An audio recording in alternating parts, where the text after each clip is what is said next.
Mise baby ko ingejeje amezi 2 mu nzu ntarishyura uramfasha iki? Maguruka hejuru umwana. Ubiki? Maguruka hejuru umwana jya ugabanya imikino. Mise baby ko mbona ubirakariye. Narakara se niki kintu ubona hano gishimishije wamagurutseho.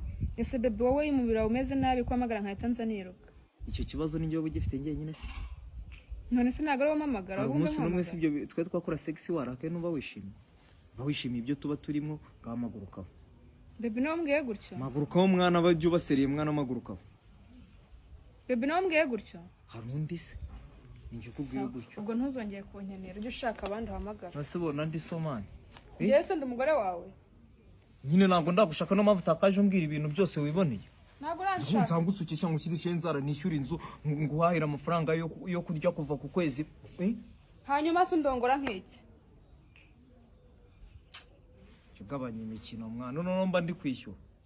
Okay nimba urinda yanjye uzambwire tudakunda nimba urinda yanjye nje nkwishyura urugendo itugenda. Nungukubana ubunze tudirede no murizo mubi gusa. Atugenda.